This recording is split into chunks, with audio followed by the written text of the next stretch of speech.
को पढ़ने की कोशिश मत करो। सर ये चीज छोड़ दो, आपके जीवन की 50% दिक्कतें खत्म हो जाएंगी। एक बहुत खतरनाक काम लोग करते हैं, बहुत खतरनाक, समय काटते हैं। बहुत से लोग दुनिया में हैं जो समय काटते हैं। अरे भगवान, समय तुमको काट रहा है हर पल, कितना समय को काटोगे? आज एक मेरे मित्र ने मुझे फोन किया, बोले सर ये बताइए कि मेरे अंदर उत्साह की कमी क्यों है। मैंने कहा मैं बताता हूँ। मैंने कहा बाली का नाम सुना? बाली का, सुग्रीव का भाई बाली। बोले हाँ। मैंने कहा उसके अंदर उत्साह की कमी है? बोले नहीं, उसमें तो बहुत उत्साह है। हमने कहा अच्छा, रावण में उत्साह की कमी है?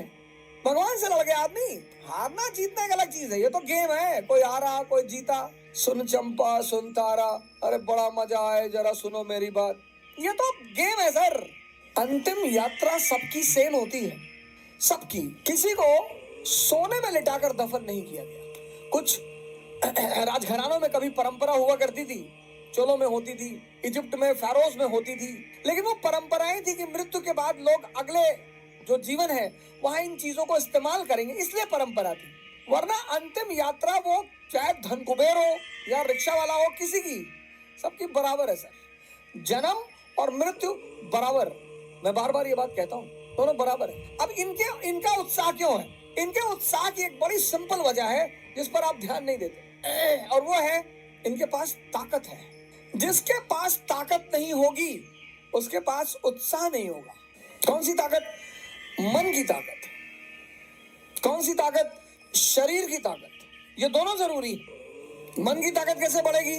ध्यान करने से। ध्यान में क्या करना है? शरीर की ताकत कैसे बढ़ेगी? योग और आसन करने से। ताकत बढ़ गई, उत्साह आ गया। ध्यान में क्या करना है?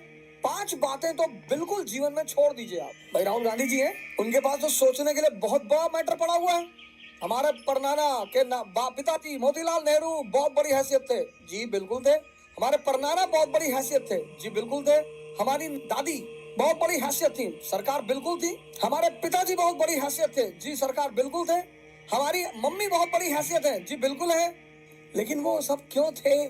हमारी दादी ने बांग्लादेश को आजाद कराया था, जी बिल्कुल किया था, मानते हैं। लेकिन उस लेडी का कुछ स्पेशल कैरेक्टरिस्टिक रहा होगा, उस पर ध्यान दीजिए कि उस महानता के पीछे वजह क्या थी। और एक बार आपने उसको पकड़ना शुरू कर दिया। एक बार एक राजकुमार बुद्ध के शरण में आया और उसने बुद्ध से कहा कि आप बार बार कहते हो ध्यान करो ध्यान करो ध्यान करो, हम आंख बंद करके बैठते हैं और हम 5 मिनट नहीं बैठ पाते। बुद्ध ने कहा सोचो, तुम्हारा ही मन है, मेरा थोड़ी है। तुम्हारा ही मन है, तुम्हारा।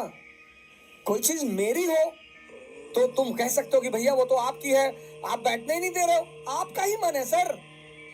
आपका मन आपको 5 मिनट आंख बंद करके नहीं बैठने दे रहा है, और आप सोचते हैं कि वो मन आपको राजा बना देगा। दिल्ली में कोचिंग करने से, इलाहाबाद में कोचिंग करने से, लखनऊ में कोचिंग करने से, वो तो एक बहाना दे रहा है कि दिल्ली में बहुत बढ़िया पढ़ाई, बहुत बढ़िया बढ़िया टीचर। दिल्ली में आप 2 लाख रुपए पिताजी कहीं से आए, फसल बेच के रखे थे वो ले आए। बहुत सारे लड़के ऐसे आते हैं जिनके माँ बाप को ही पता होता है कि वो पैसा कैसे इकट्ठा कर रहे हैं। हमारे पिताजी ने जीपीएफ, सरकारी कर्मचारियों का होता है जीपीएफ, उसका पैसा निकाल के फीस जमा कराई थी। दिल्ली आने से कुछ नहीं होगा। नहीं, अब दिल्ली आने के बाद बहुत सारे लोग सोचते हैं अब क्या कहें, क्योंकि आपने मूल तत्व पे काम नहीं किया ना। 2.5 घंटे की क्लास चलती है कोचिंगों में, और 5 मिनट ये तुम्हें आंख बंद करके बैठने नहीं देता। तुम 2.5 घंटे क्लास में खाक बैठोगे। 5 चीजें, 5। बुद्ध ने कहा 5 चीजें छोड़ दो। 4 उन्होंने कहा, एक मैंने अपनी तरफ से जोड़ दिया। उन्होंने कहा 4 चीजें छोड़ दो और ध्यान लगना शुरू हो जाएगा। मन, ध्यान लगना मतलब मन तुम्हारे कब्जे में आना शुरू हो जाएगा। पहली चीज, जो सब 95% लोग ये गलती करते हैं, पहली चीज, दूसरों के मन में क्या चल रहा है। सर अपने मन में तो आप देख ही नहीं पाते, दूसरे के मन में। ये एक ऐसी चीज है जो लोगों को बेचैन रखती है। ये मन को भटकाने में सबसे अहम भूमिका निभाता है। अगर आपने ये छोड़ दिया कि अरे मामा जी आए थे और हमने उनके सामने कहा हम तैयारी करने जा रहे हैं, तो मुस्कुराने लगे, हम समझ गए वो क्या सोच रहे हैं। अब तुमने वो जो सोचा कि उनके मन में क्या चल रहा है, और अगर वो नेगेटिव सोचा, अस्थिर हो। आज की डेट में 95% लोग इस कंट्री में सिर्फ इसलिए परेशान हैं क्योंकि उनको पता है दूसरे के मन में क्या चल रहा है। तुम सिर्फ ये देखो कि तुम्हारे मन में क्या चल रहा है।